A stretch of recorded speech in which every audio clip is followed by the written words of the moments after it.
سلام تعنا بالله زخبركم تغادلتي مربات ريفويس يوتيوب channel كما يتنحو دلومي بزعبا هل كنت تهاجرنان أبزو بغرنا أفريقيا زرعو زلو عدش معوالتاتن زرسس حاتير مدب حزنا نباهم قريبنا لنا كمتروك سافتان مدبنا مسحنا خطنهن كتكاتو لنان بخبري نعدم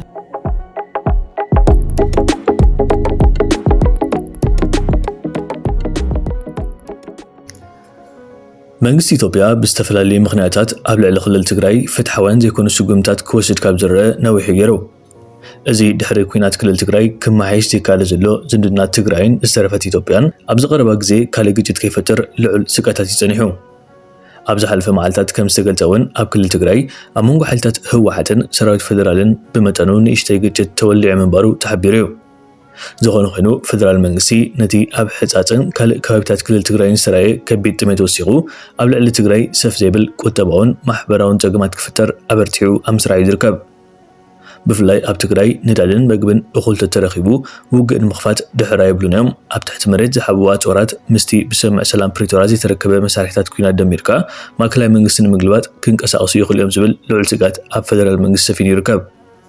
كموتيت دوما بمحبراو قربات نتخلل بمحناق اتهزب يخون اتودب قبل الفدرال كوينات كيكفت ام مسرع يركب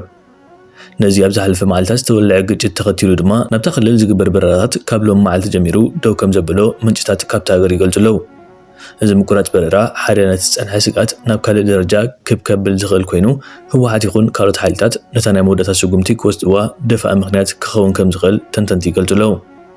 كفدرال منغسي ناب تግራይ ዝኣቱ ዝኾነ ዓይነት ሸቐጥ ክድረት ብፍላይ ድማ ሕክምናዊ ናውትን መድሃኒታትን ክኽላ ህዝቢ ዝብላዕ ሲኑ መሐከሚ ከይረኽበ ንሞት ክቃላዕ ብውሽጢ ብሰፊሑ ይስራሕ ዘሎ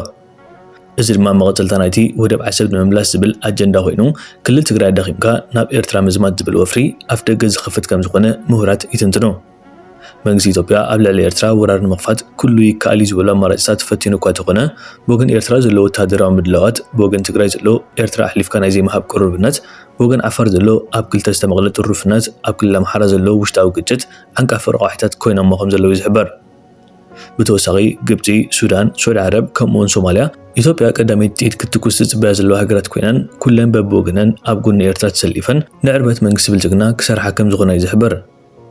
እዚ ኮኒልካ ንትግራይ ብዕፅዋን ክባን ብምድኻም ናብ ኤርትራ ዝግበር ዘሎ ወፍሪ መወዳቱ ከምቲ ብዙሓት ዝፍርሕዎ ዘለዉ ኩናት ሒዙ ዝመጽእ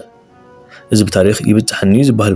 ባሕሪ ኤርትራ ምዃኑ መላእ ዓለምን መንግስታትን ዝፈልጥዎ ሓቂ እዩ እዚ እንተዘይከውን ነይሩ ኣብይ ኣሕመድ ኣብ 2018 ዓመተ ምህረት ስምዕ ሰላም ምስ ኤርትራ ክፍርም እንከሎ ናይ ባድመ ጉዳይ ክፍታሕ ፍቓዱ ኣብ ዝሃበሉ ግዜ ናይ ዓሰብ ጉዳይ እውን ከልዕሎም ተራየ ወይ ምኽኣለ ነይሩ እንተኾነ ግን ኢትዮጵያ ትውንኖ ጭላፍ መሬትን ባሕርን ኣብ ውሽጢ ኤርትራ ብዘይምህላው ብዘይምንባሩ እውን ኣብይ ጉዳይ ሰላሙ ገይሩ ጥራዩ ናብ ሃገሩ ተመሊሱ እቲ ናይ ኤርትራ ምዃኑ ኣሚኑ ድማ ምስ መንግስቲ ኤርትራ ኣብ ጉዳይ ተጠቃምነት ወደብ ክሳብ ምፍራም በፂሑ መገዲ እውን ንዘገናበቐ እዩ እንተኾነ ግን እቲ መሻርክ ተረኺበ ወተሃደራዊ ወራር ክካየድ ዝብል ጥሙሕ ድሕሪ ኩናት ክልል ትግራይ ዝመጽእ ከም ዝኾነ እዮም ተንተንቲ ዘረድኡ ከይዱ ድማ ኤርትራ ክንጎብታ ኢና ፕሬዚደንት ኢሳያስ አፈወርቂ ከም ማድሮ ዓፊና ነምጾ ኢና ቤተ መንግስቲ ኤርትራ ብድሮን ክንድብድቦ ኢና ንህዝቢ ኤርትራ ምስ ህዝቢ ኢትዮጵያ ክንቀላቕሎ ኢና ልደትን ኢሬቻን ኣብ ቀይሕ ባሕሪ ክነኽብር ኢና ክብሉ እዮም ስምዑ ዘለዉ እቲ መልሲ ግን ሕጂ እውን ዓዲ ባዕሉ ግደፉ ሞትን መቕዘፍትን ያክል ካብ ዝሓለፈ ስርዓታት ተማሃሩ ዝብል እዩ ኤርትራ የምትባል ሀገር እንድትኖር ሲባል አይደለም እሱ የተፈጠረው ኢትዮጵያ የባህር በር እንዳታገኝ ነው የተፈጠረው ስለዚህ ኢትዮጵያ የባህር በር ስታገኝ ኤርትራ የሆነችበት ምክንያት ይፈርሳል መነሻ አመክንዮ መነሻው ኤርትራ እንድትሆን ያደረጋት ሌሎቹም የተቀበሉት ኢትዮጵያ የባህር በር እንዳታገኝ ነው ልክ ኢትዮጵያ የባህር በር ካገኘች ኤርትራ ታዲያ ምን ታደርግላቸዋለች በቃ የኤርትራ ጥቅም ያልቃል እዛ ጊዜ ስለዚህ በኢትዮጵያ ጥቅምና በኤርትራ ጥቅም መካከል ነው አሁን ይሄ ትልቁ ችግር የሚፈጠረው እንጂ የ100 ኪሎ ሜትር ያሰብ የመናም ጉዳይ አድርጋችሁ አትይት ራሷ ኤርትራ የተፈጠረችበት ምክንያት ነው የሚፈርሰው ኢትዮጵያ የባህር በር ከየትም ብታገኝ ከኤርትራ ማግኘቷ እኮ አይደለም ለምሳሌ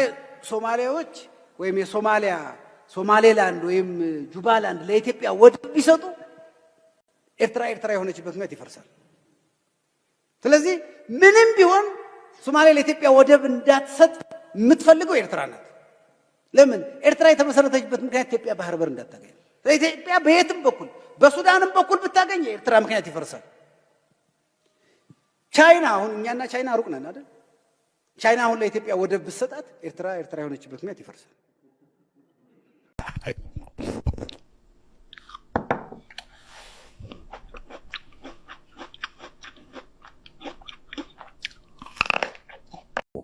ኢትዮጵያ ስለዚህ ፈለጠታ ያ ኤርትራ ነፃ ወጥያ ሕሶት እዩ ኤርትራ ደሲቃ ያን ኢትዮጵያ ስዒራታ ደሲቃ ብብረታው ቃል ስማ ህዚ ኤርትራ ተላዒሉ 30 ዓመት ተቃሊሱ ቀጥቂጡ አውጪዋ ካብ ስዒሮም እዩ ደፋክቶ ታ ሕጋዊ ልዋስ ዝሃቦም ዩናይትድ ኔሽን ውን አፍሪካን ዩኒየን ውን ኢትዮጵያ ውን ከሕጋዊ ያፍሉጦ ሂቦም እዩ ኢትዮጵያ ካብ ሃገራት መስኣሰለ ዝነበራት ቅድቢ ኩሉም መሃባ ምንም ፀገም ይብሉን ካሊ ዝለዓል ሕቶ ምንታንታ ፖርት ተባሂላ ዲያ ተዓሰብናትና እያ ግዛም ዝባሃል ኣበይ ዘሎ ዓሰብናትና ኣበያና ሕጂ ኣበያና ውዕል የለ ኣይነበረን ዓሶድ ናትና ኣይነበረን ናትና ኣይነበረን ስለዚ እንታይ ክግበር ይኽእል ነይሩ መዓት ሃይፖቴሲስ ክተምፀት ናብ ጎንፂ ዘየምርሕ ክልቲኦም ህዝብታት ብሓደ ተደጋጊፎም ዝለምዕሉ መገዲ እንታይ ኣሎ ኣብ ኣጠቃቅማ ወደብ እንታይ ንኢትዮጵያ እንታይ እንተገበርና ሰላም የምፅእ ዘላቂ ሰላም የምፅእ ንኣብነት ልክዕ ከም ጅቡቲ ወይ ከም በርበራ ዲና ክንከድ ዘለና ወይ ካብ ውሕሽ ዝበለ ታሪፍ ምኽባር ይከኣል ነይሩ ማዓት መማረፅታት ክትርኢ ታሪኻ ክትውንን ዓሰብ ክትውንን እዩ ትቐልሲ ሕዚ ዓሰብ ክትውንን ተደልያ ሕዛ ናይ ሕዚ ናይ ኣብይ ኢትዮጵያ ከዓ ትዋጋእ እዩ ዘለዋ ተዋጊኣ ክትስዕራ እዩ ዘለዋ ክተጥፍኣ እዩ ዘለዋ ከምቲ ንዓና ከጥፍኡና ዝደልዩ ንኤርትራ እውን ከጥፍዋ እዮም ዘለዉ እምበር ኤርትራ ወስቁ ኢለ ይርኢ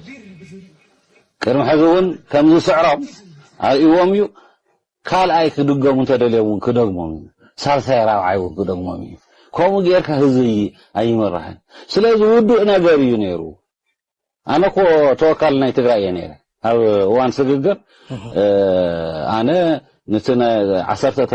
ኣባላት ናይ ፓርላማ ነይሮም ካብቶም 10 ኣባላት ናይ ስግግር እዋን ፓርላማ ኣነ ሓደ እየ ነይኩከው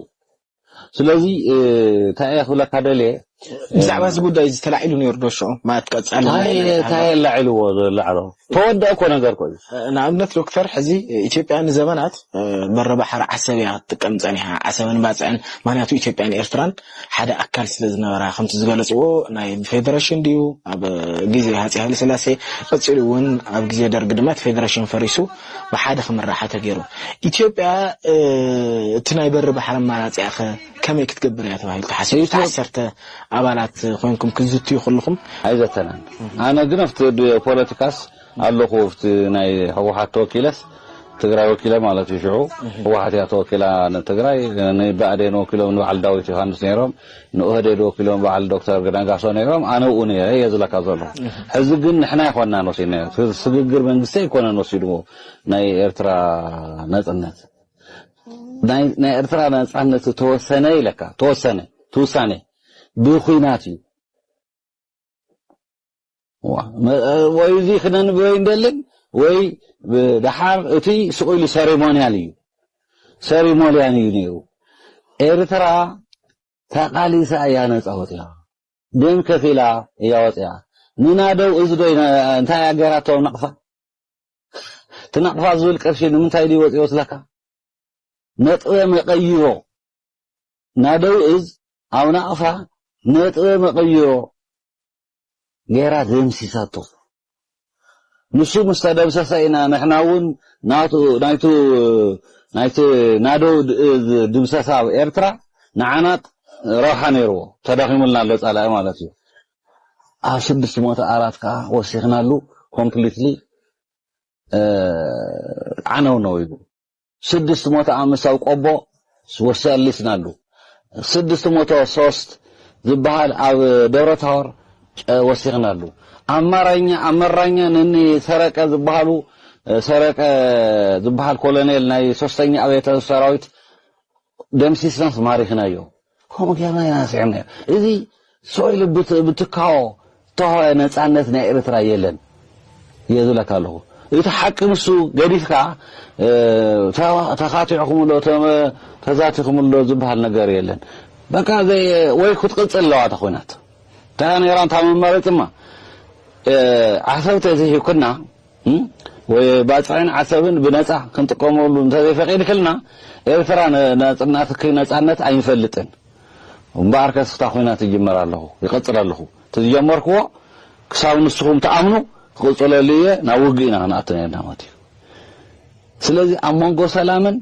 ኣብ መንጎ ሓቂ ኣብ ባይታ ዘሎ ሓቂ ምድጋፍን ዘይምድጋፍን እዩ ነይሩ ምድጋፍን እዩ ነይሩ እምበር ተዛቲኻ ከምቶም ሓይልታት ትምክሕቲ ንተጋሩ ከጽልሙ ንሕወሓት ከጽልሙ ንመለስ ከጽልሙ ንመለስ እውን ብውልቁ እንታይ ተረፈ ኣዲኡ ኤርትራዊት ብዝብል ከጽልሙ ዝብልዎ ኩሉ ዘራባታት ንሶሻል ሚድያ ይጠቅም ይኾን እዩ ከም ሓቂ ግን ከም ትሩዝ ሓቅነት የብሉን سويل حسر زربا حشوت قطفنا تنكول ايو صره هزي ايون هزي ኤርትራማ ደቁ ኸፊሉ ተቃሊሱ ንመንግስት ኢትዮጵያ ደስቆ ይወጽዋ ኮሞ ገራ ሓራ ዝወጣት ኤርትራ እምበር ትኳዎ ሰናይ ድልየት ናይ TPLF ሰናይ ድልየት ናይ መለስ ዜናዊ ሰናይ ድልየት ናይ ሽዑዝ ነበርና ሰግር መንግስት ነበርና ኣይኮነን ኮይኑ ኤርትራ ተቃሊሳ 30 ዓመት ተቃሊሳ ያባዕላ ታብት አባይታ ዝነበረት ሓቂ ሪኮግናይዝ ገይሩ መንግስት ኢትዮጵያ